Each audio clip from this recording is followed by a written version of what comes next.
Hi, sweeties. So we're back with some enlisting. It's been a long time since I played enlisted. It's been like damn near 2 months because there just haven't been any good events.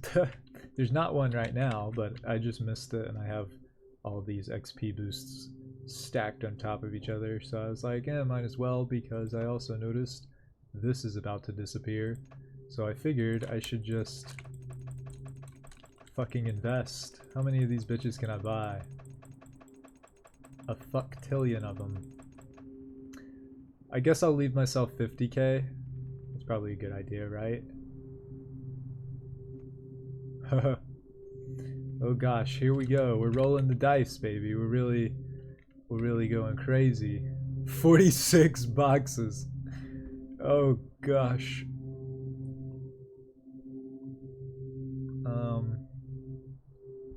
Weapon 3%. Okay, yeah, we'll do it. Whoa, those are pretty cool. Alright, what we got here? We got one of these. That's like the least thing I needed. Did not need that at all. I have like 700 of them. But oh well. Got a bunch of vehicles. That's kind of cool. BR5, BR5. I think I just bought this thing, but honestly, this is pretty cool looking. Maybe I'll try that thing out. What about this? BR1. We'll see though. It looks like it could be fun. It's got 2 little guns. And nothing else. We got one of the hammers. Woo! Well, what a great wait, 122? Can I not do math? Am I dumb?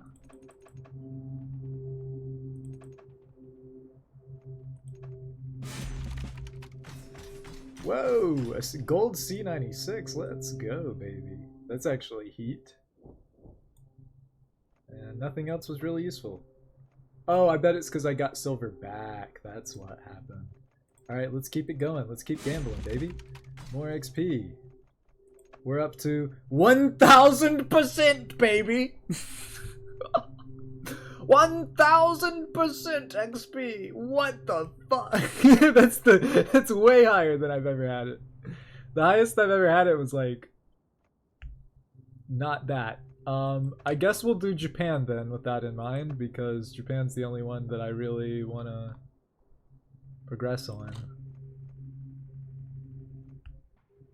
This gives you 50% XP, right?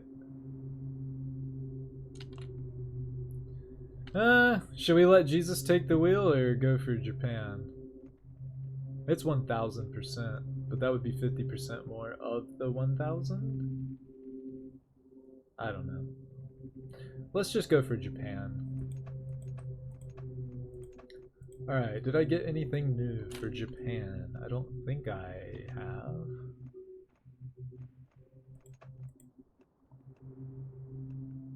Is the Type 4 semi-auto? It is.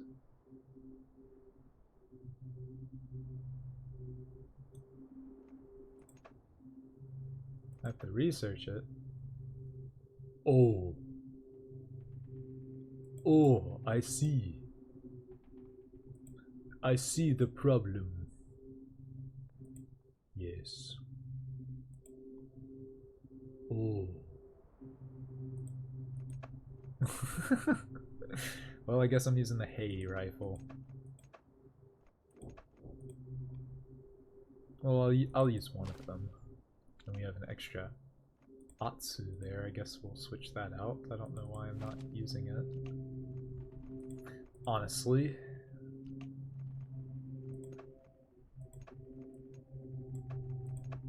And am I farming any of these guys?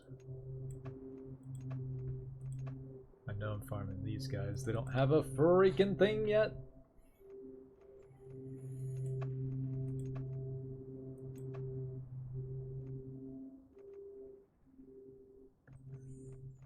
Do I even have engineer 2s? I do. Why am I not using them? Oh, there's so many questions I have about my dumb ass.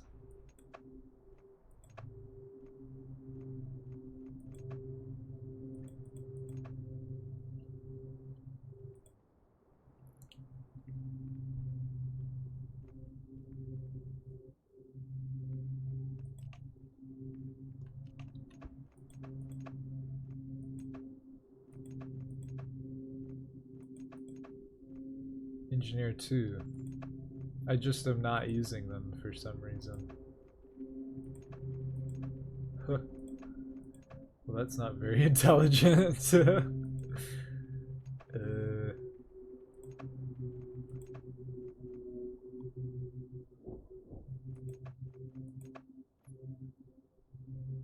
Yeah, seems to be no reason at all I'm not using them either. I'm just literally dumb. Oh fucking well. We'll just go for it. Alright. Here we go. 1000 XP battle. Also, while that's going on, I'm going to go listen to Nate Hagen's TGS 175. This one seems pretty cool. A professor at Mines Paris Tech, as well as the founder and president of the Shift Project in Paris, France. Most recently, Jean-Marc just released his American version of the book World Without End, which is a French graphic novel that is illustrated by Christopher Blaine and is a #1 international bestseller. The book uses beautiful visuals and relatable examples to describe the physical limits underpinning our global economies, which are based on endless growth, as well 16 as out of 3 the implications of that paradox. This conversation with Jean-Marc covers a broad range of subjects, as you might imagine, including some updates on projects that we discussed in our previous conversation almost 2 years ago. I still only get to we keep also discussed the implications of our current geopolitical landscape for European economies now it's through only the lens 800. of a biophysical macro resource constrained viewpoint. While Jean-Marc and I often have deep intersections of our work, his European perspective sheds light on the very different cultural and political situation unfolding across the Atlantic Ocean. Before we begin, if you enjoy this podcast, one of the biggest ways you can support us is by subscribing to it on your favorite platform and sharing one of your favorite episodes, perhaps this episode, with someone who also might learn from and enjoy it. We believe in making this content free and accessible to as many people as possible, so we appreciate your support. With that, please welcome my friend Jean-Marc Jancovici. Jean-Marc Jancovici, welcome back to the program. The inspiration for this second conversation between the two of us was the recent release of the American adaptation of your book, World Without End, which was originally written in French from a French perspective. Can you tell us a bit about this book and what it covers? Yeah, this book explains something which is very simple, but I'm probably very dumb because it took me 10 years to realize it, which is that the work of energy is actually a work of machines, and what made the world that surrounds us today, apart from nature, of course, which is not as it was a century ago, but almost as it was a century ago. The major difference is that we live in a world of machines, and we wanted to explain why actually it's going to be so difficult to get rid of fossil fuels, because they have made the daily life so comfortable. Actually, my first point of interest in the climate change and energy nexus was climate change. It's the first thing that I looked at. I was very interested in that. It was in the early 2000s. And it took me a while to, I'm an engineer, so I like basic reasonings and simple things. So we have a problem with greenhouse gases, so let's suppress greenhouse gases. It seems so simple, why don't we do it? And actually, then I switched to energy, I would say, topics. And it took me a while to realize actually something which actually seems so simple, which is that we use plenty of energy because it allows us to have plenty of energy slaves. I didn't even get a single point with it, did I? That wash our clothes, cook for us, transport for us, design for us, grow our food for us, manufacture products for us, etc. They all do for us. And they have enabled that modern, comfortable world in which we have the material possibility to travel, the time to do so, enough money to retire, enough money to pursue long studies. We have modern medicine, we have large houses, heated in the winter, cooled in the summer, and all this stuff. Go to the movies, and actually we owe all that that, we owe it to what you call the carbon belts, Here's and the what Type I 4. call fossil That'll be fun fuels. to try out. Same thing. And we wanted to Bruh. explain that to the largest possible number of people with a book that was accessible to everyone. And actually, in French, we have a motto that says that a simple drawing is often better than a long explanation. And so when Christophe Blain, who is a very well-renowned author of graphic novels in France, Damn, I came suck. to me Oh. whether I was interested in doing Yeah, together a 1,000-pound graphic bomb will do novel that. on basically my stuff, that is explaining what is energy and explaining what is climate change. I was really excited and thrilled because, and it happened to prove to be the right move, because we sold over 1 million copies in France. And the idea was to explain in simple terms. Simple terms is anybody you run across is able to understand that. The bus driver is able to understand that. The person that sells you the bread is able to understand. The cashier is able to understand that. I mean, anyone. Okay.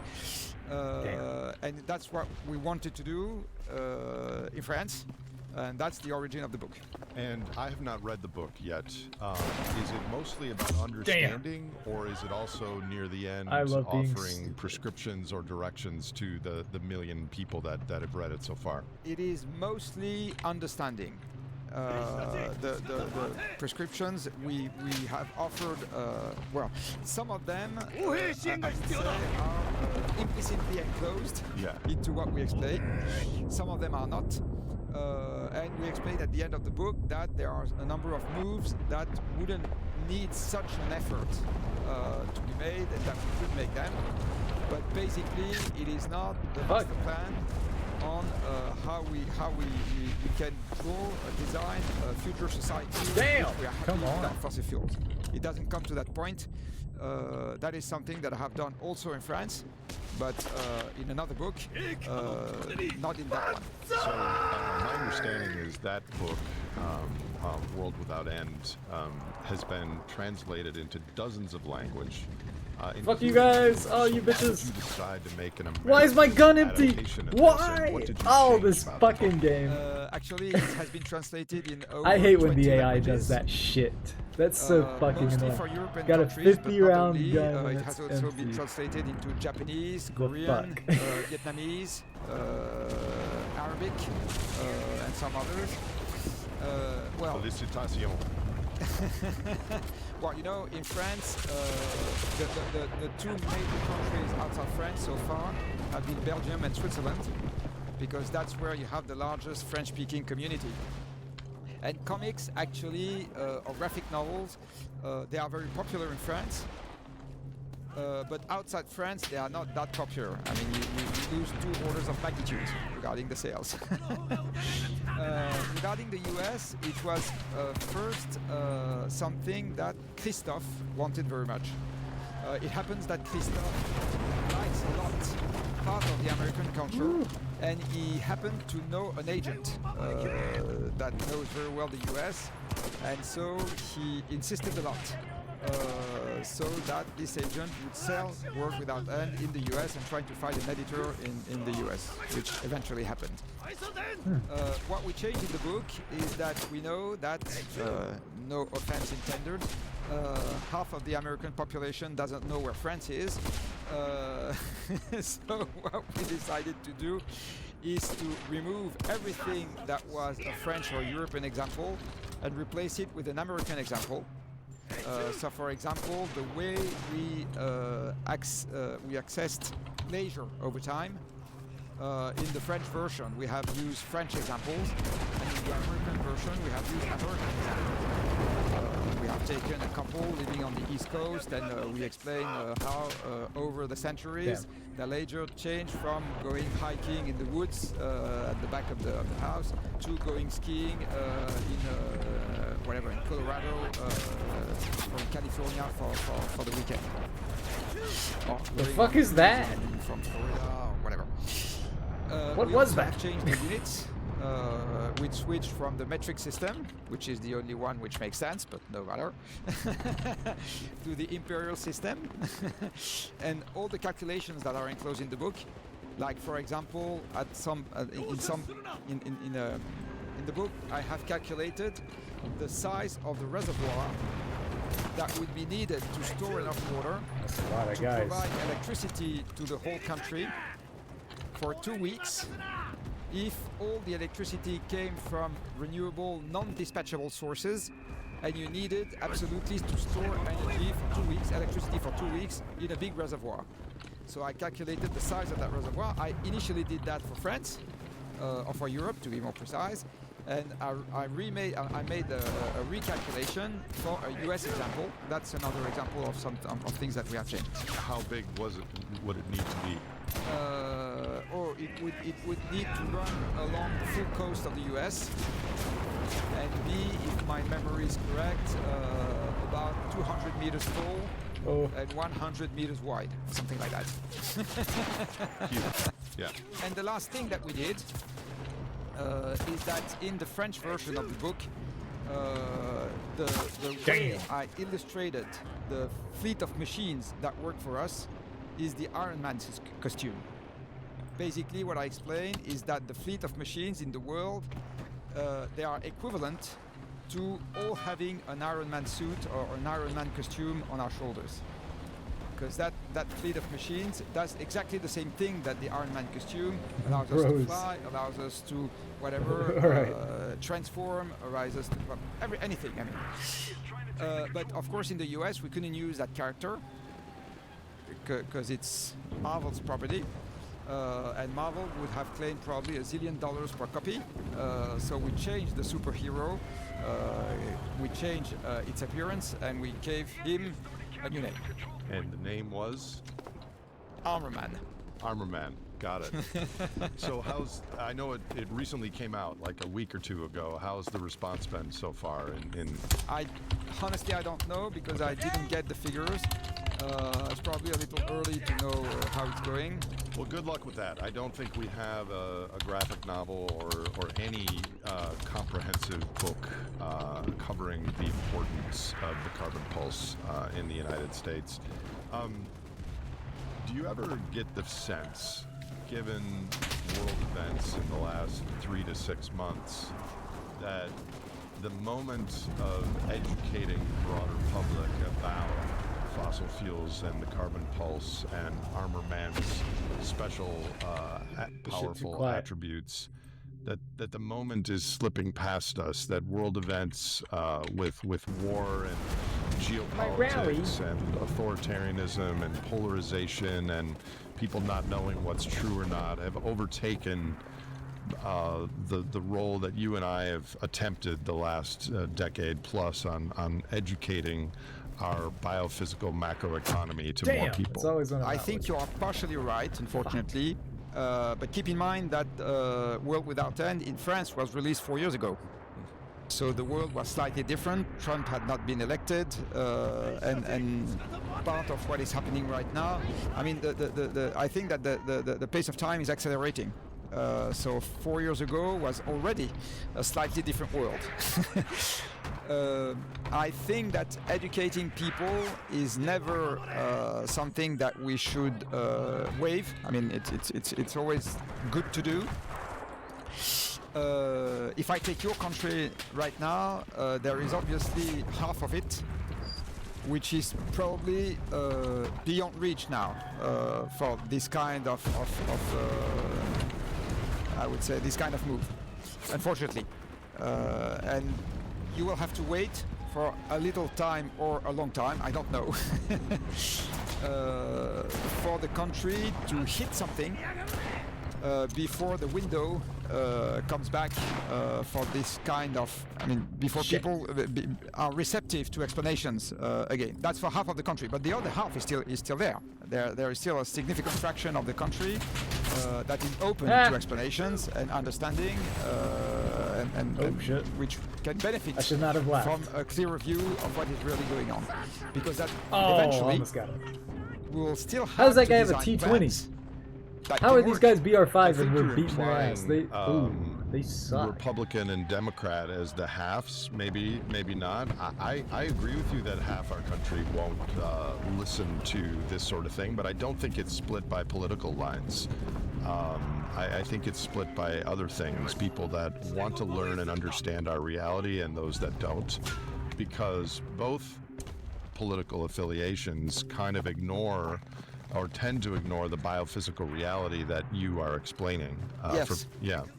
Yes, but I would say that there is a strong overlap with the political division in the relationship to science.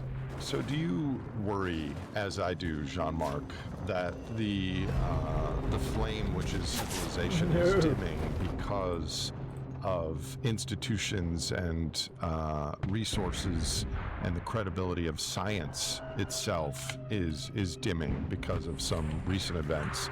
Without science and the respect and credibility and ability of neutral people trying to figure out what's going on with our world, what hope do we have? Is this something that concerns you? Yes, a lot. Once I saw a comic strip which was funny, in which you could see someone saying, I don't like these facts because they don't fit with my opinion. And what we are seeing right now is basically the population being divided in two parts. I wouldn't say that they are of the same size, because it depends on where you are. In France, for example, the two sides are respectively 70% of the population and 30% of the population, in rough figures. I'm afraid that in the US you are closer to 50-50 or 60-40, but I think that the part of the population which dislikes any science which is not in accordance with what they want is larger.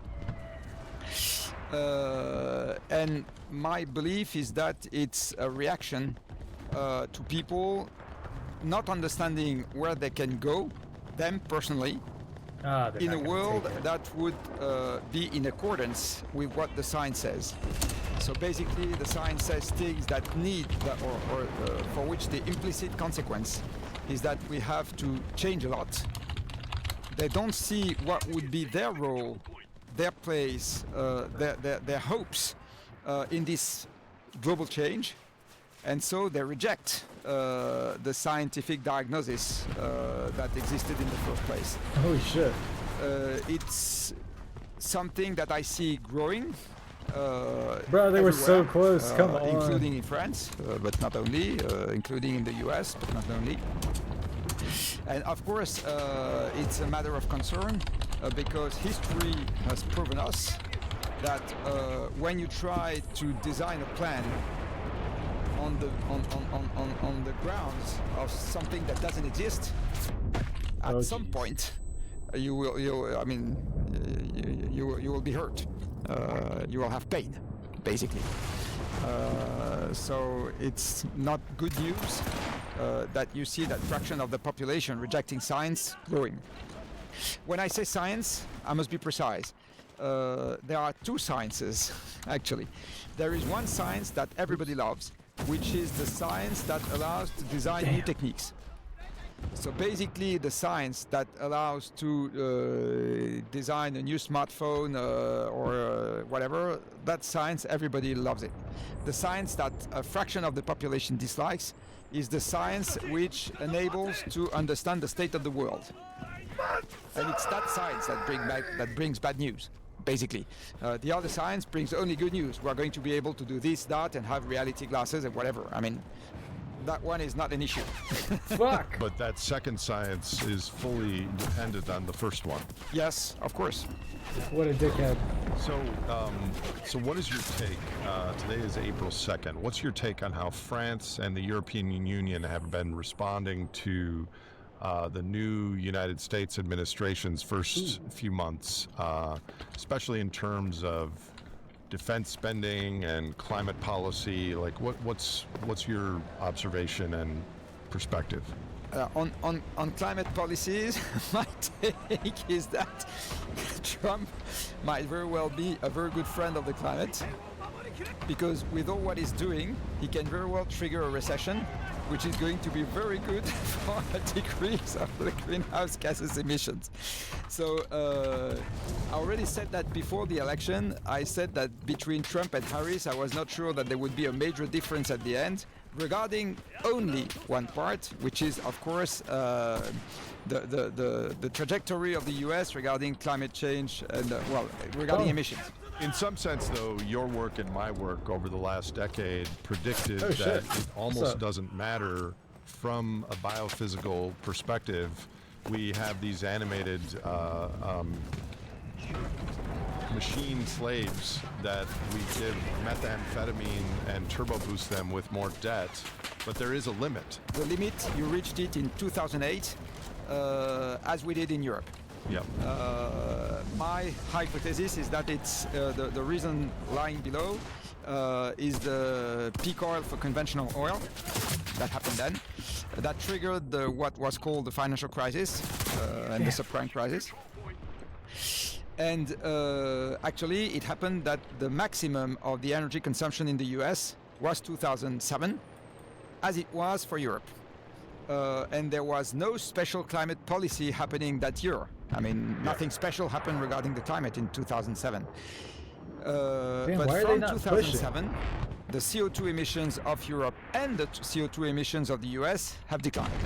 Yeah. And actually, it happens that it's even during the first mandate of Trump that they declined the fastest in the US. So, based on that observation, I made the comment that drove a number of people crazy, that regarding the climate issue, there would probably be no major difference between Trump and Harris, which didn't mean that I wouldn't have I didn't know for whom I would have voted if I had been a US elector, but I just said that on this particular point. If you just cared about emissions, I take your point, but the other point that you care also about is science and the institution of science. Of course. Again, I know for whom I would have voted, but regarding just emissions, I made that comment.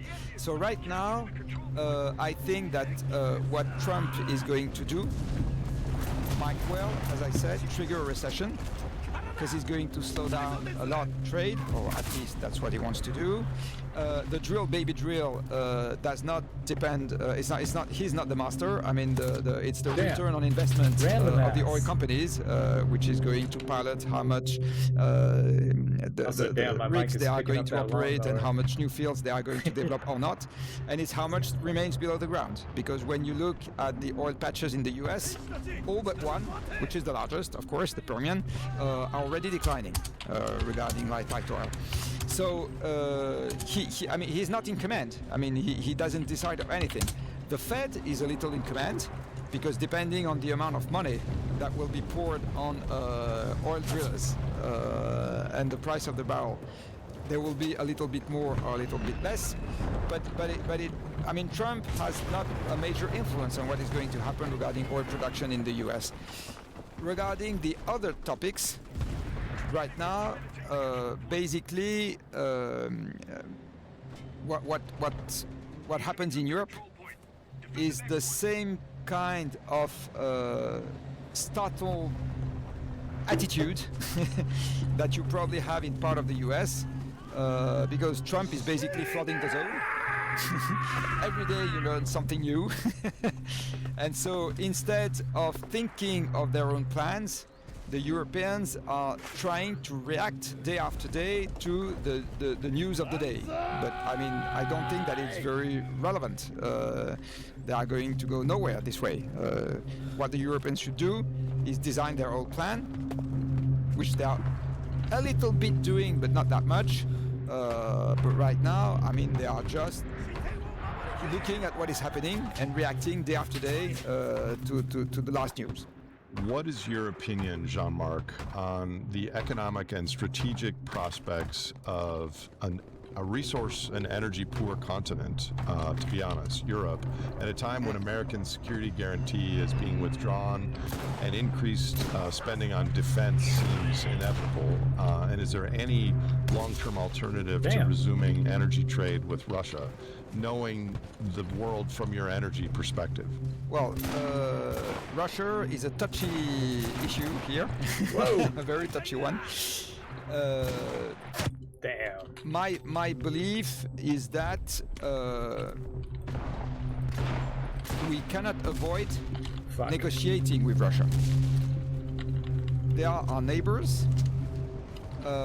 We have interconnected interests, and we cannot afford to have a mighty enemy. He was looking right at me. I gates. didn't even have time to So process what is happening to Ukraine today is sad, very sad.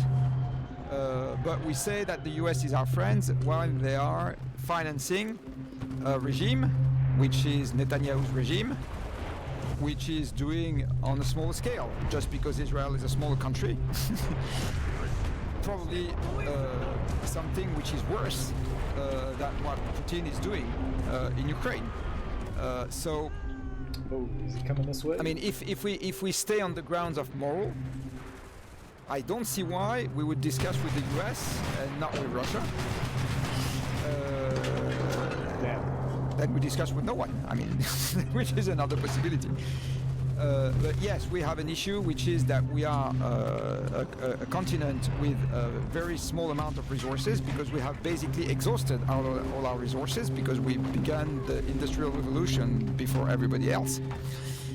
And today, all that we have is our intelligence, our methods, our skills, and that's what we have to use and trade. And my belief is that our best option would be to use them to invent the world after the carbon belts that we will face anyway, and that we are facing more and more already. Only we don't understand it. And as we are already facing it without understanding it, it's why what we call the populist parties are on the rise everywhere in Europe, for exactly the same reason. Because we are facing a future of no growth, because it cannot happen physically anymore. And actually, when you look at the real indicators of the economy, say for example the weight of the goods that are transported each year, or the surface which is built each year, or some other physical indicators like that one, you can see that the European economy is contracting, has been contracting since 2007. No coincidence. It's normal. And so today we are not understanding that. So basically we are in a denial process. Probably for a large part because people don't understand what is going on, because they don't have that, as you say, biophysical way to assess what is surrounding us. And that's a major reason of concern for me. I believe that we must try to design something which is not trying to copy the US. I mean, the US is loaded with oil, even if not as much as it would like, loaded with mines, loaded with space, loaded with forests, plenty of everything. We don't have all that. So we have to design our own plan, our own future, which is, so I don't believe that we should fight with the US, just we should understand that we cannot follow their path. It is something which is physically not reasonable. And the path that we have to follow has a common part with Russia, because they are our neighbor. And the idea that we would deprive them of revenues if we didn't buy their gas, I mean, basically it's just putting their gas into the hands of China. That's all it does. So if from what you mentioned earlier, from a moral perspective, there's little difference other than scale, perhaps. Knocked him out. What about the other one? Support of Israel. Oh, we fucking missed him. Russia is doing, and Let's go. maybe you don't talk to either of them, but the implications of not talking to either of them in a country that has used most of its fossil and mineral endowments is another theme of your work, which is the concept of sobriété. And something we discussed in our first conversation. To summarize, this was the idea of a society that knows how to value minimal consumption and acknowledges when they've had enough. So how has the cultural value of sobriété changed and evolved in the last few years? And is it kind of central in how it interacts with the geopolitical pressures being placed on the entire European bloc? Well, sobriété is not really a way not to talk to the US or not to talk to Russia. it's an answer to the fact that even if we talk to both of them, we are One we hit. have Was it the enough? obligation No. to be happy with less, because we are already facing having less. Nice. So basically, we we might be crashing. and so Got I it. have a way to distinguish energy savings. Oh well. I have three categories of energy savings. The first one is energy efficiency, which is the one that everybody loves because it enables to have still the same service or the same product with an energy spending which is lower. So that one is loved by everyone, including the political world, because it doesn't mean that the elector is going to deprive himself or herself of something, the voter, sorry. The second way to save energy is what I call sobriety, which is deliberately waiving a service or product in order to save energy. Say I have a car and I choose to use a small motorcycle or a bicycle or whatever, okay, or to take the bus. This is sobriety. You deliberately choose it, and as you deliberately we got a choose lot it, of XP. you do not feel that you are deprived of something. So you're not angry, basically. You're happy because you have chosen it. Poverty is exactly the same thing, only you haven't chosen it.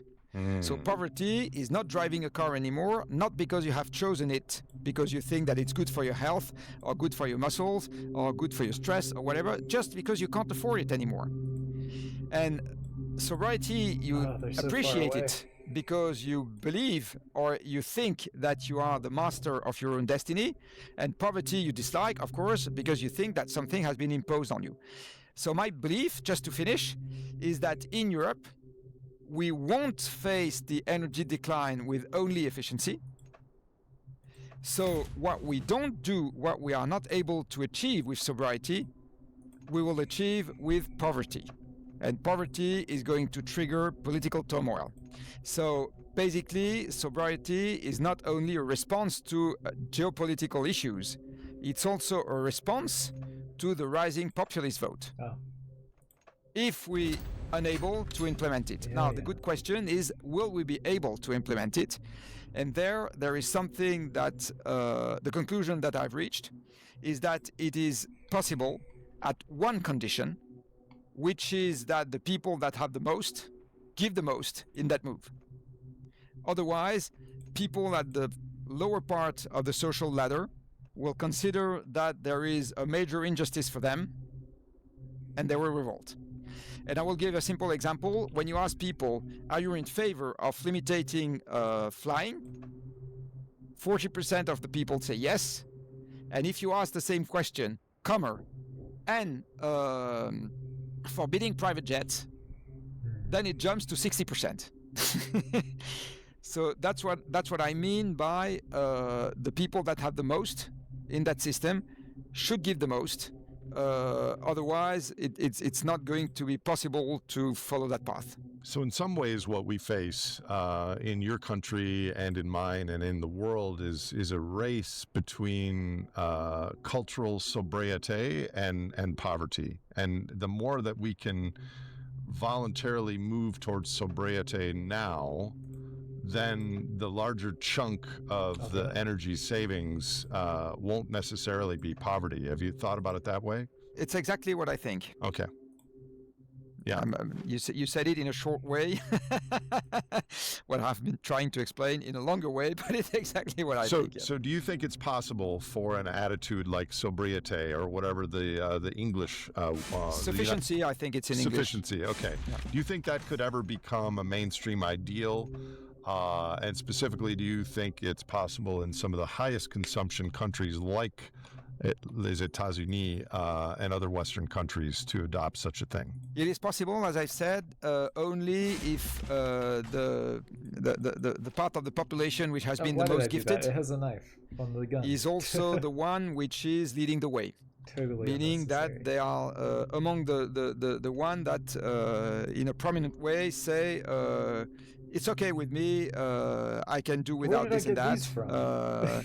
I can fly less, I can sell my private jet or not use it anymore, etc. I'm going to take the train like everybody else. And the difficulty, of course, is that these people are those that are the least afraid And of that what's I got going all on, these because their status things. and their wealth protect them or give them a very protective feeling against what is happening. So basically, those people are probably the last ones that are going to feel either afraid or to be motivated by this general movement, because where they are in the society is a protection against the what is already happening, and that people that are not in their position feel much more. So it's you see, for example, one of the things that I say often is that if people that have their chauffeur and their private car took the underground and the bus, they would probably already be a little bit more connected to the surrounding world. So there may be a sobriété and poverty rhyming situation for the elite as well in coming decade. We shall see. So shifting gears, I know that you're an energy expert, but you also pay close attention to climate. And since you were on in late 2023, there's been an acceleration in global heating. Do you have any views on the current situation with emissions, global heating, geoengineering? Any updates you'd like to share there? Well, on emissions, 2024 was a record year, as most of the previous ones. So, I mean, the emissions have never been as high as in 2024. Oh, And my take is that, I don't see how the world is going to organize in a coordinated and smooth way decline of the emissions in the future. I believe that fossil fuels are such a powerful drug that it is very difficult to do without and get rid of them at the good speed. So what I believe is that the work of people like me is useful to prepare plans that will have to be implemented someday, because there will be a crisis or something like that, or there will be a shortage or something like that. I believe that the decline of fossil fuels is not going to be evenly distributed in the world. And of course, Europe is much more at risk than the US. The European Union is importing 97% of its oil, 90% of its gas, and even half of its coal. The European Union, excluding Norway and excluding UK, but still. So, I mean, we have nothing, basically. We're just like Japan. And you can see that Japan is on the decline, has been on the decline for now 30 years, basically. Stagflation, then more. I mean, and so Europe is going to follow the same path physically. And we have to invent something which is in accordance with that. So going back to climate change, there is still huge amounts of coal everywhere in the world, and including in the US. Yeah, huge amounts of coal. Not used right now because there has been that switch from coal to gas because of cheap gas. But I mean, the day cheap gas ends, I do not exclude at all that there is a comeback to coal in the US. And I don't know whether the first consequences of climate change are going to be enough to discourage us from using fossil fuels. I don't believe that it's going to be enough, unfortunately. One of the reasons why is that the paradox is that abundant energy is one of the ways to face the first consequences of climate change. Because with abundant energy, you can transport food from where it still grows to places where it doesn't grow anymore. You can reconstruct infrastructure and hopes that has been destroyed by some events. You can bring water where you do not have water. You can do plenty of things with abundant energy. So the reason why we can adapt so easily today to the first consequences of climate change whereas 2 centuries ago it would already have killed plenty of people, is because we have plenty of energy. So the paradox is that in a world which is going to be more and more disrupted by climate change, the temptation is paradoxically to call more and more on fossil fuels in order to have more and more means to react to the first consequences. Well, a micro example of that is India is massively increasing their coal production and burning to have more air conditioning and cooling because their climate is warming. Among other things, you have that, yes. Yeah. So here's something that I struggle with, and I'm sure you do too, because we care about the natural world 2 to and 5. Global heating. Oh. And Okay, we this would be know 2 to or 3 can now. infer Awesome. what's in the pipeline in coming decades and century. And yet we've got the failure of the COP process, the removal of science and science institutions in my country, increasing global focus on energy security instead of decarbonization.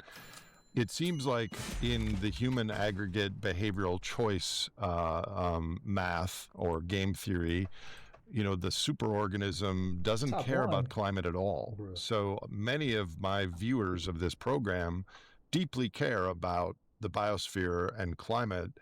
Is it game over? How does one keep fighting for what's right on behalf of the biosphere? Probably we share the same answer because it's meaningful. Yes. D'accord. Yes. I mean, why did the first Christians resist crucifixions and lions and whatever? Because it was meaningful to them. So basically, it's very important for us, all of us actually, even those that we don't share opinions with. We need meanings and things that are meaningful. So that's part of the answer. Oh. The second part of the answer is that as long as there is life, there is hope. I mean, so you cannot say one day, okay, now the game is over. I go in my little home. I'm going to grow my peas and my potatoes. And no, you can't. I mean, we are all connected to the outside world. The idea that you are going to bury yourselves in some desert with 40 years of cans and 10,000 bullets and whatever is just a dream. I mean, you cannot do that. You need to be connected to the outside world. For anything we do today, we are connected to the outside world. So the best answer to the problem will always remain to try to grow a network of people that you educate and that you try to convince that we can have a common plan, which is not the one which we are following today. And I see, I mean, even if it's something which requires a lot of effort, which is sometimes painful, which is not rewarding every day, I don't see any better option. You're right. I agree with your sentiments totally. So regarding such unlikely but necessary plan, I'd like to return to something you brought up in our last conversation. Your organization, the Shift Project, had released a report detailing how to decarbonize the transition for the French economy by reframing the management away from a monetary focus and towards a physical systems lens. And I'm wondering if you could unpack the details of what it would mean to organize an economy through a physical systems lens, and if any ideas from that report have been taken up by the French government or either at the national or more municipal and local scales. Well, the idea was to try to understand what it meant for our country, France, to put it in accordance with the decrease of the emissions which is required to stay below 2 degrees. It happens that we need, in order to achieve that goal, we need to decrease emissions worldwide by 5% per year. So we said, okay, let's do that for France. Let's imagine that we decrease emissions, domestic emissions, by 5% each year. What would it require? What would it mean? What would the world around us would look like? And so we did that for plenty of different sectors: housing, freight, transportation of people, agriculture, culture, actually, Where the hell is the battle pass, health, guys? because today a hospital is a world of machines also. And for each of these sectors, we have imagined how we could organize ourselves in order to achieve that rate of decrease of the emissions. How much of that applies to not reducing emissions, but just the efficiency and sobriety aspects of energy decline? It depends, because if I take, for example, freight, part of what you can do is efficiency. For example, shifting trucks to electricity. That is basically efficiency. Shifting electric production from the present mix, which actually in France is already very low carbon. But if I take Europe, still comprises gas and coal, to something which would be 100% low carbon, is something which is not efficiency, but I mean it's still something which is technical, doesn't involve the end consumer. But we also have a part which involves the end consumer, which is basically ordering less goods, so you need to transport less, having less cars, so you need to manufacture. You know, part of what the trucks transport today is food, another part is industrial parts, another part is end consumer goods. So basically, if you apply sobriety to what we buy, then you also can have a consequence on the amount of trucks that you need to transport things around. And the good question in all these transformations is, what do you do with the people? It's not an issue to have from one day to another. In France, we have 600,000 trucks. Okay, say we have 400,000 in a decade. I mean, it's not an issue. The only issue is, what do you do with the 200,000 people that drive trucks? And in our plan, we also had a focus of something that was paramount for us, which is, what do you do with the people? How do you ensure that people that will not be useful to the society in a given job in the future will be useful in another job in the future? And that's partially, for me, the answer to the rising of the populist parties that I mentioned before, because it's a way to say to the people, we are not going to forget you. We are not going to say to you, okay, just we don't care about what is going to happen to you. We do care. And we also have a plan for where there will be new jobs and how you can go from one to another with the necessary time and training. And that was one of the, in my view, the most important chapters of the book.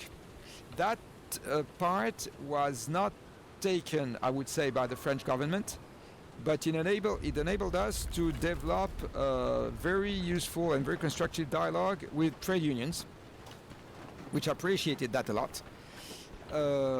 And regarding the French government, the idea of planification, you know, having a master plan and following it, that's an idea that we passed to the French government. That even created a body which is in charge of designing the plan. Let me ask the question slightly differently. How much of your shift project work could be applied to, instead of asking the question, how do we optimize for climate and keeping climate under 2 degrees for emissions, shifting it to how do we plan for energy descent and energy security in France and in Europe? Like, there's a big overlap between those two questions, yes? There's 100% overlap. Yeah, okay. And is it being taken that way? Or are you it had not been taken that way until very recently. And sovereign issues have become a topic. So now people I was confused talk what the hell happened to the other guy. Recovering part of our sovereignty, if we can, and that is doing a lot of good to the climate debate in Europe. And I mean in Europe, because we import all our fossil fuels. Yeah. It would be very different in the US. Whoops. Because regarding oil and gas, we Wow, are that's so almost many guys. self-sufficient. But in Europe, the two merge perfectly. I mean, being happy with less fossil fuels is basically what it takes to adapt to the future position of Europe in the availability of fossil fuels. And one of us, I would say, one of our quests or fights, I don't know how I should put it, of the coming months and years is precisely to make people understand that the two merge perfectly. And I think that now we have a window. Yeah, that's great. I don't know how much I you gotta run that follow back. the podcast. And I think that now we have a window. Because regarding oil and gas, you are now almost self-sufficient. Yep. But in Europe, the two merge perfectly. I mean, being happy with less fossil fuels is basically what it takes to adapt to the future position of Europe in the availability of fossil fuels. Damn, we suck. And one of us, I would say, one of our quests or fights, I don't know how I should put it, of the coming months and years is precisely to make people understand that the two merge perfectly. And I think that now we have a window. Yeah, that's Damn it. great. And that's what he said again. Efficient. Yep. Yeah, okay. And created a body which is in charge of designing the plan. Let me ask the question slightly differently. How much of your shift project work could be applied to, instead of asking the question, how do we optimize for climate and keeping climate under 2 degrees for emissions, shifting it to how do we plan for energy descent and energy security in France and in Europe? Like, there's a big overlap between those two questions, yes? There's 100% overlap. Yeah, okay. And It's is it being taken that way? Or are you having... No, it had not been taken that way until very recently, and sovereign issues have become a topic. So now people talk of recovering part of our sovereignty, if we can, and that is doing a lot of good to the climate debate in Europe. And I mean in Europe, because we import all our fossil fuels. Yeah. It would be very different in the US, because regarding oil and gas, you are now almost self-sufficient. Yep. But in Europe, the two merge perfectly. I mean, being happy with less fossil fuels is basically what it takes to adapt to the future position of Europe in the availability of fossil fuels. And one of us, I would say, one of our quests or fights, I don't know how I should put it, of the coming months and years is precisely to make people understand that the two merge perfectly. And I think that now we have a window. Yeah, that's great. I don't know how much you follow the podcast. A few weeks ago, I had a Swiss gentleman on, Pierre Strack, who talked about the 2,000 watt society. And next week, I have an American who lives in an intentional community that they have no fossil fuels and 300 watt continuous, which is 3% of the average American footprint. So it can be done. It just is going to take a massive cultural shift. The real shift project is cultural. Of course, I agree with that.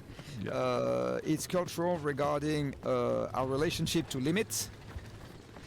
It's cultural regarding our relationships to social status. I mean, if social status didn't translate into having larger goods, we would be much better off. I mean, social status is the only reason why Porsche and Ferrari sell cars. A little bit the feeling of power when you accelerate that fast, but maybe only 1 or 2%. But yeah, you're right. You know, if you go to Disney World, you will accelerate also in the mystery train the same way. No, I mean, if you want feelings, I mean, you can have them with plenty other things. I mean, its status is our whole thing. If we could change our status to be organic farmers with the best tomatoes, and actually negative status from flexing on conspicuous consumption, that would change a lot. What I say right now in all my conferences is that we have called on fossil fuels for 3 reasons. The first one is that because we are lazy, like all animals. So basically we want the most for the least effort, like all animals. Which is why today modern comfort allows us to become couch potatoes, and we do. The second reason is that we are accumulative, And that is probably specific to mid-latitude civilizations, because when you look at Africa, historically they have not been as accumulative as we have been in mid-latitude civilizations, because we had to go through the winter. And going through the winter requires to accumulate during the summer. Oh, fuck. And we have worshipped accumulation for that reason. People that were saving have always been much more considered than people that spend all they have in a glimpse of an eye. And accumulation. And the third reason why is that because we are social animals, we live in groups, and so we are very we pay a lot of attention to our social status, because in the ancient times it meant access to food and sex. So basically we love our social status, and fossil fuels have enabled us to develop that in a very massive way. But the paradox is that the only way to fight the fact that we are accumulative and lazy is precisely reversing the way we see our social status. And it already happened in the past. You see, for example, monks or people that consume very little. There have been periods in time where they were on the highest part of the ladder regarding social status. And I think that we have to go that way in a way or another, making so that using a lot is not well considered, and using little is something which brings you social status, therefore the esteem and the help of others and the love of others. And if we can achieve that, we can partially fight our two other, basic animal instincts, which are accumulating and being lazy. That's really well said. I really like that framing. So something else has come on the scene since our first conversation a year and a half ago, and that is artificial intelligence. Do you have any thoughts on that generally, and how Europe is engaging with these events and the tech race towards artificial general intelligence? What are your thoughts? Well, the first thing that I think is that artificial intelligence is not intelligent. Simulated intelligence. It is, yes, it is copying training, basically. The artificial intelligence doesn't know why it's doing things. It is just doing things. The second thing that I think is that it is a domestic debate, a US domestic debate, that Europe thinks it is forced to follow. Damn. But basically, the center of the world regarding artificial intelligence is a US domestic debate between people that have no other problem in life than being excited by the last gadget that they can design. That's basically what I think. I mean, the Sam Altmans and Elon Musk and Jeff Bezos, they basically have no problem in life. They have plenty of money, they have plenty of food, they have plenty of power, they have, they are very high in the... So the only thing that is new for them is designing new machines that do new things, because it's, they're like kids, basically, playing with their new gadgets. The problem is that this special playground with these special kids is drawing hundreds of billions or thousands of billions and thousands of and tens of thousands of brains that would be much better used in solving urgent problems that we have, because artificial intelligence is not going to bring back a healthy ecosystem. It is not going to bring back extincted species. It is not going to restore oceans. It is not going to prevent us from overfishing. It is not going to prevent us from putting more CO2 into the atmosphere. It is not going to prevent trees from dying. It is not going to prevent people from being obese. It is not going to do any of that. It is just going to allow the richest people in the world to pass time because they are bored. Okay? So, big deal. Big deal. What do we need it for?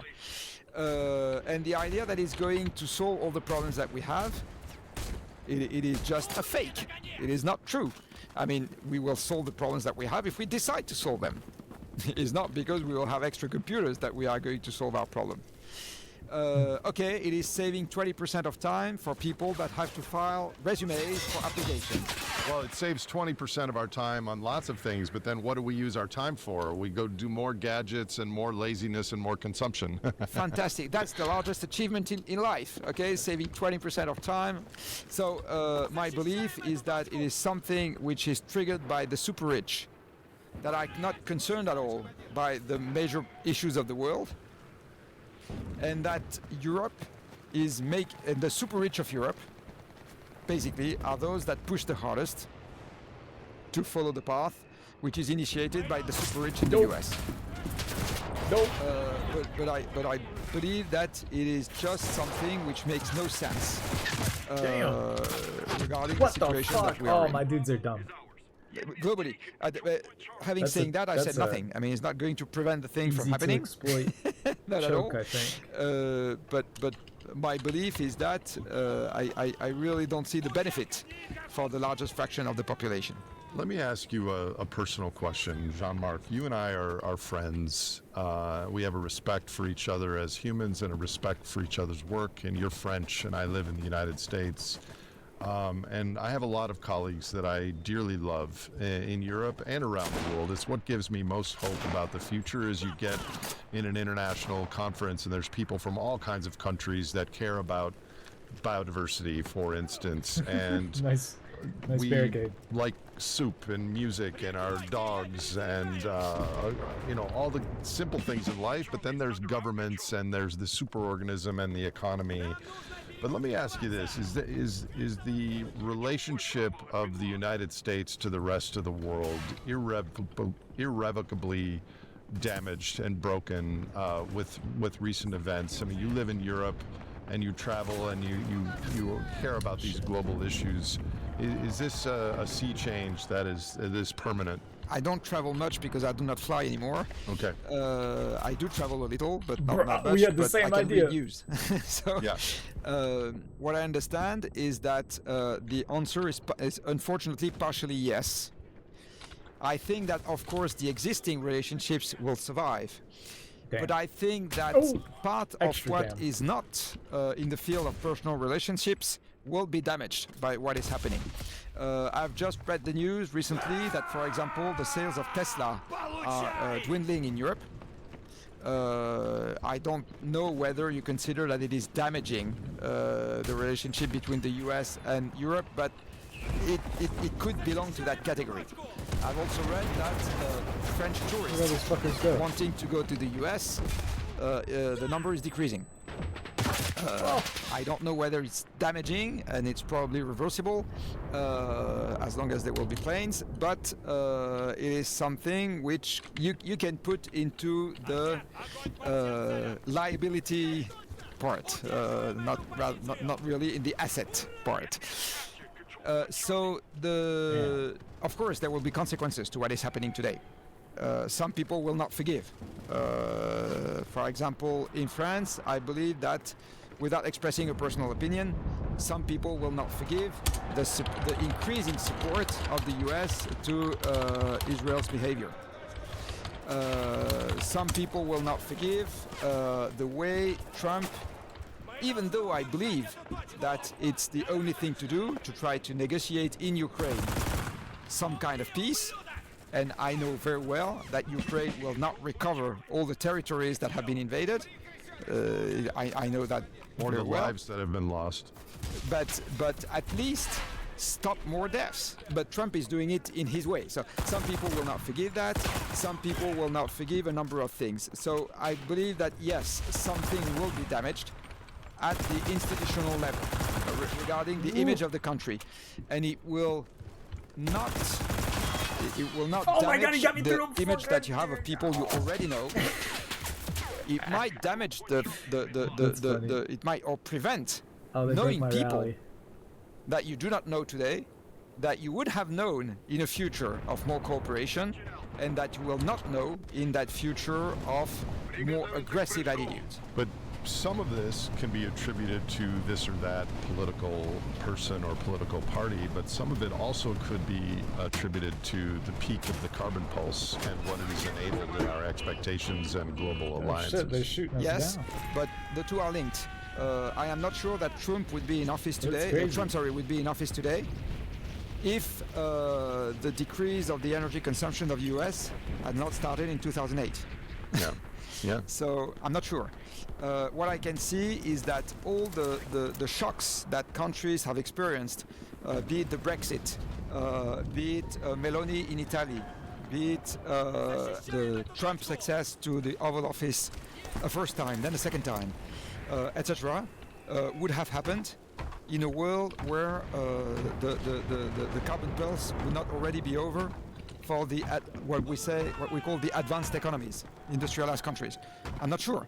And my take is that if we do not react, all this is going to increase, and the world is going to be more fragmented, more violent, and less cooperative. That's what we are heading for if we don't realize where we are. So my penultimate question for you in today's conversation, you kind of just answered indirectly, is how have your expectations and hopes for humanity broadly changed in the last year and a half than when we first spoke? And I mean, I think you just said it, but do you want to say anything more? It's very difficult to say because you see, I don't discuss with each of the 8 billion people every day.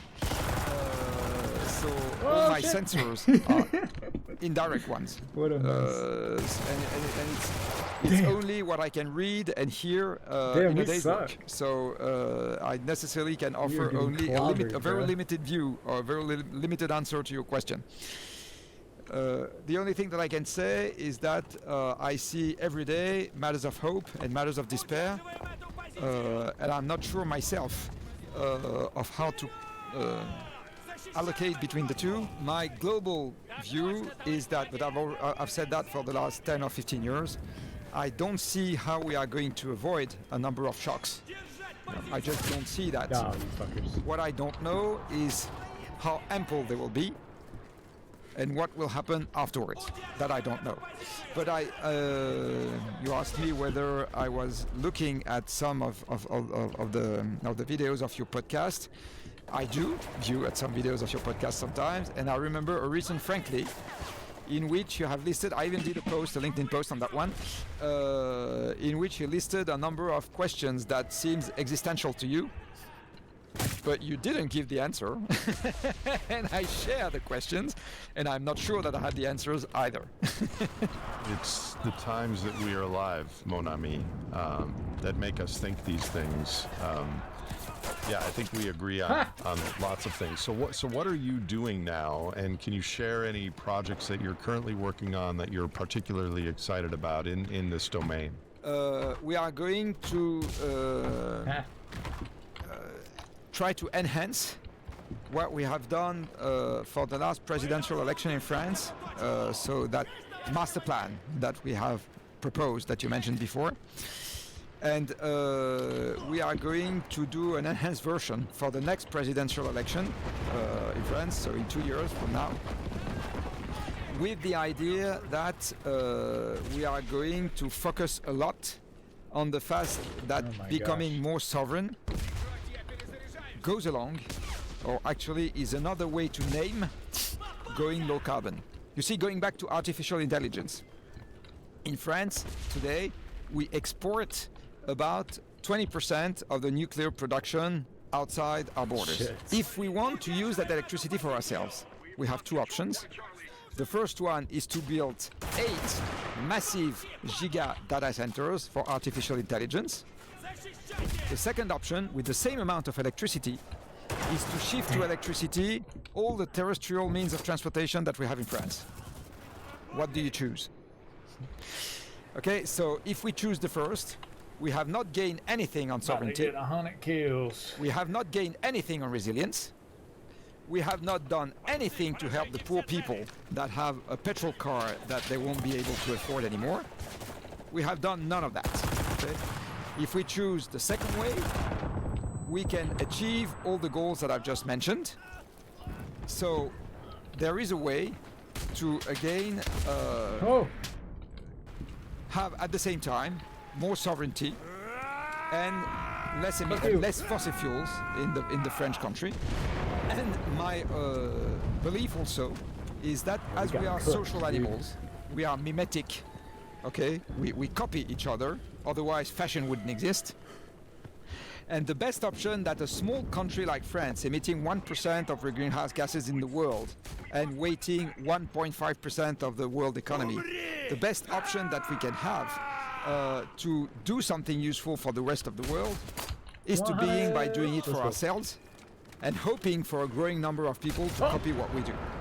I was trying to do that too. It already worked in the past for a number of things, and I don't see why it would actually. It's very good stream. All right, we're gonna wrap it up now. Thanks for checking it out. Y'all take care. Bye.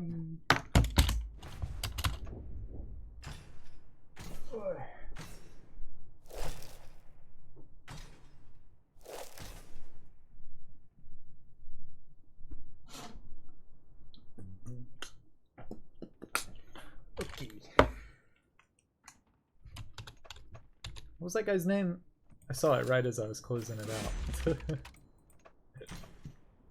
PT?